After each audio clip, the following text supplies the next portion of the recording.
Okay, hey guys, I'm giving y'all an informative speech about sleep deprivation.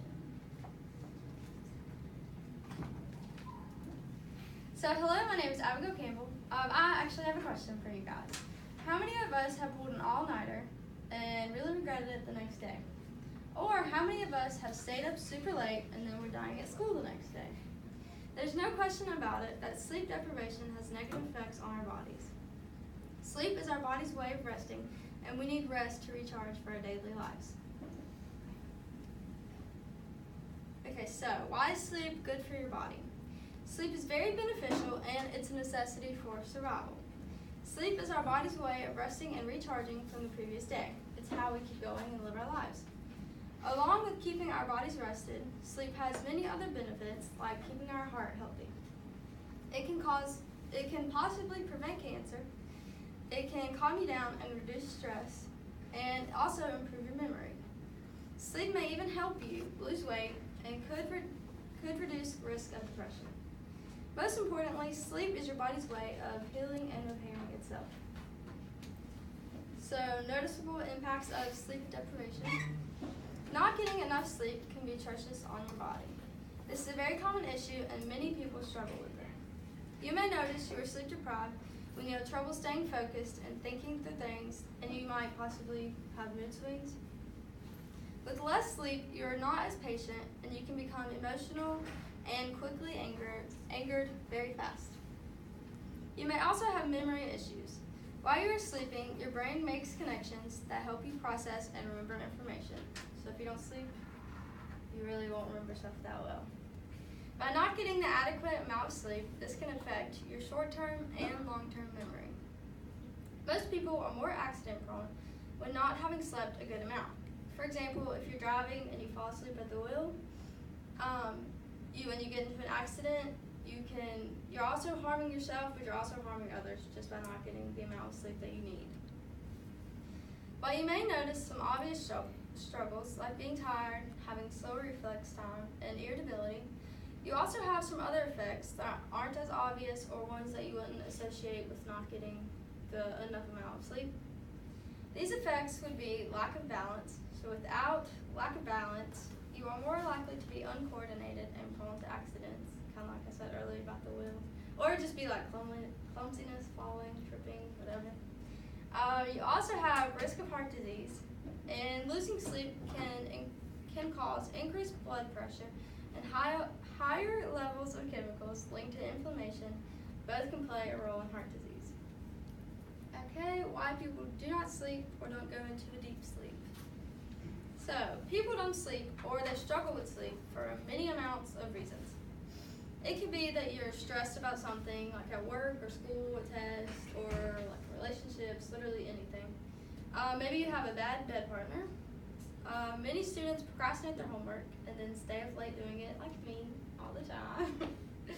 Or people stay up late on their iPads and cell phones, and the light from that can cause you to not sleep as well. But on a more serious note, people also have trouble sleeping because of depression and anxiety, which causes them to overthink about situations and not sleep, so they just kind of sit up and think about how the situation could have went differently. And that can cause them to go to bed later, and then throughout the night, that can just cause them to not sleep as well. You could also be parents of a newborn, so you'd be constantly getting up with your baby throughout the night, so obviously that's a reason. And that would definitely cause lack of sleep, and it would just throw your body off its course. So on the next slide, I'm going to show you, or just give you a chart. So infants, from 4 to 12 months, they need 12 to 16 hours of sleep, and including naps. Toddlers, 1 to 2 years, they need 11 to 14 hours of sleep, also including naps. A child 3 to 5 years needs 10 to 13 hours, and then a child 6 to 12 years old needs 9 to 12 hours. Teenagers need 8 to 10, and then adults need 7 to 9. And then the next slide is how you can get better sleep, or try to. So, it's not good. You're good. So if you're stuck in a pattern of not being able to sleep, there are some ways that you can try and get better rest. You can try sticking to a sleep schedule and have a routine before you go to bed. It's better to wake up and go to sleep near the same time every day and night so your body can get in a pattern so it knows when to rest and just calm down for the night. Also, try to make your sleeping environment calm and peaceful. So for example, you can dim the lights or turn them completely off, and you can try to turn like a fan on or noisemaker or just peaceful music. Or you can also, like they have lavender oils that you can spray on the bed to just breathe it in and just calm down. Another way that you can relax before bed is to write down all the things that you're worrying about. So it would be kind of like journalism. So you just write it out and just get it out of your mind so you can go to sleep. And one other thing you can do during the day is exercise. Exercise is super, super important for your body. And it gets some of the body's energy out and makes your muscles tired. So if you tried these things and none of them work, you could always take some type of sleeping pill to see if that would help you get a better night's sleep. So I hope you all have enjoyed hearing about sleep deprivation, and maybe you relate to some of the symptoms, and now you know how to get better sleep. So if you have any questions, feel free to ask them. So can the effects of sleep deprivation lead to other mental health disorders such as depression or anxiety? Yes, exactly. If you don't get enough sleep, it can lead to depression or anxiety. So how much sleep do teenagers, young adults need, average? Teenagers need 8 to 10 hours, but usually if they stay up and procrastinate, etc., for many reasons, they usually get 5 to 6. But they really need 8 to 10. Do you feel like you get a good amount of sleep?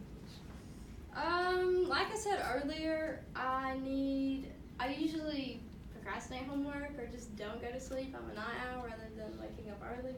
So I usually get 6 to 7 hours, which I know isn't good. I'm actually trying to go to bed earlier so I can, get the adequate amount of sleep I need. But yeah, it's usually 6 to 7.